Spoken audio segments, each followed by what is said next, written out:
Welcome to our video on West Nile virus as a public health concern. West Nile virus is a mosquito-borne infectious disease that causes flu-like symptoms and had 2002 reported cases in North America in 2017.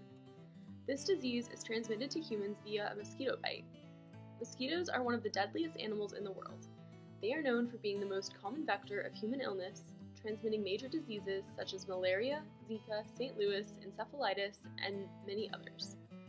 Mosquito-borne malaria alone was the cause of 438,000 deaths in 2015.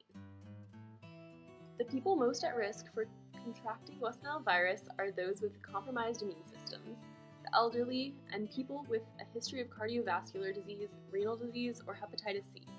However, those that spend a lot of time outside, reside near a body of water, or live in a climate with high rainfall are most likely to be exposed to the virus through mosquito bites. But not everyone exposed will develop symptoms. Symptoms of West Nile virus include fever, joint pain, flu-like illness, weakness, and chills.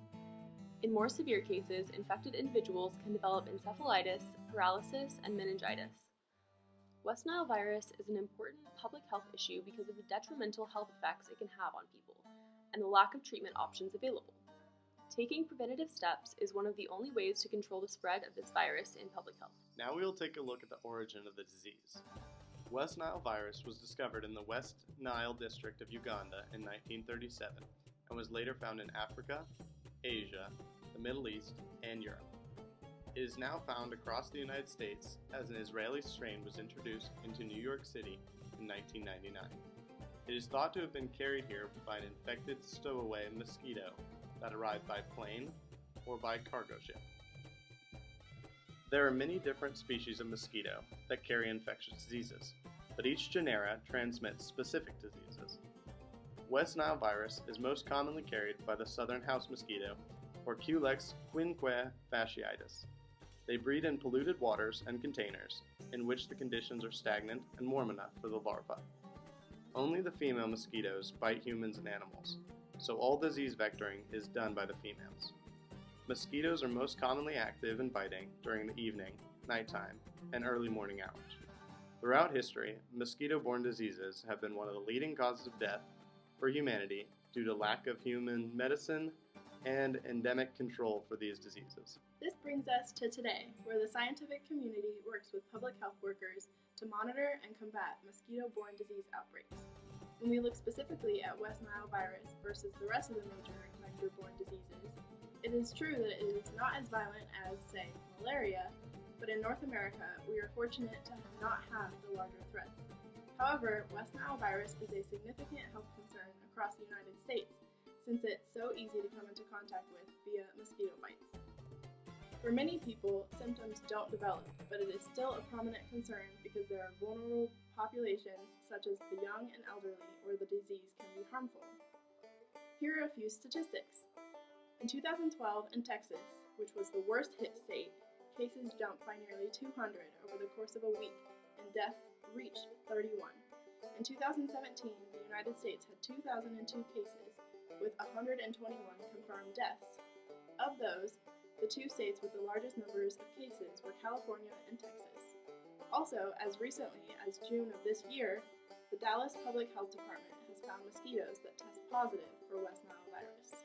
We took a look at our area of Bryan College Station and found that each year a number of birds, horses, and mosquitoes in the Brazos Valley test positive for West Nile virus.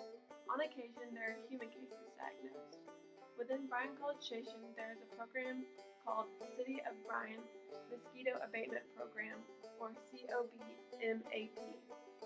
The goal of the program is to reduce the possibility of exposure to disease-carrying mosquitoes in an effort to minimize the contracting of serious diseases such as West Nile virus. Realizing that the most effective way to treat mosquitoes is for citizens to assist with eliminating or treating possible breeding grounds, the City of Bryan will distribute supplies of dunks and plunks to registered neighborhood associations to administer in their neighborhoods. Dunks and plunks are both tools used to eliminate mosquito populations from standing water. The city of Richardson, Texas has a very similar program, and they created a video series explaining their protection and prevention methods. Here's a clip of the actions taken by the city.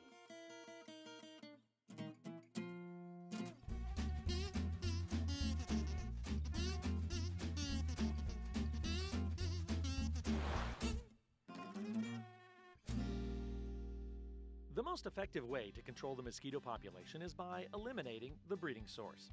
Mosquitoes must have standing water in which to begin their life cycle. Almost any vessel or area of standing water presents a potential nursery in which mosquitoes can develop.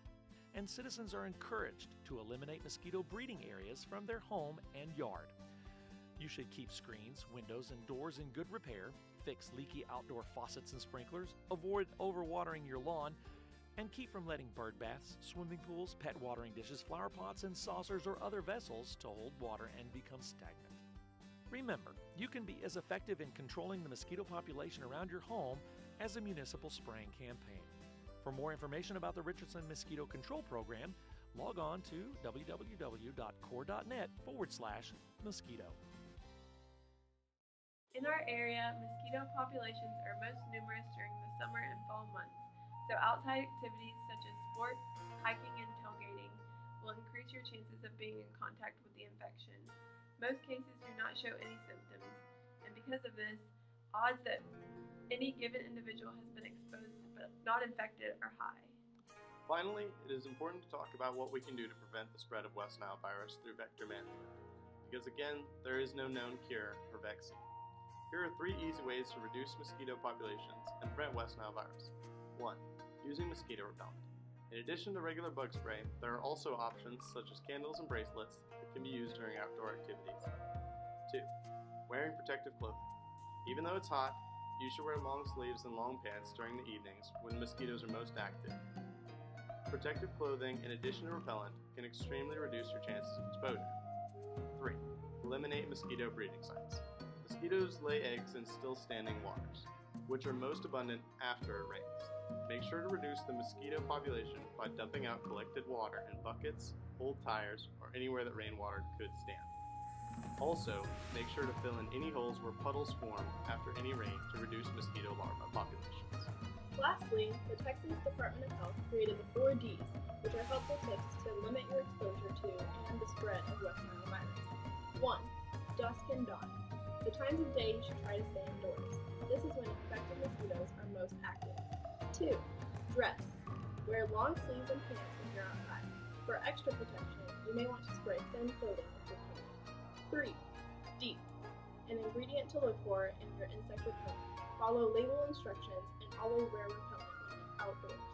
4. Drain. Prevent standing water in your backyard and neighborhood.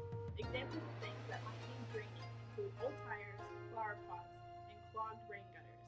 These are mosquito breeding sites. I hope you enjoyed the video and were able to learn something new about West Nile virus and how to keep yourself and the community safe. Thanks for watching.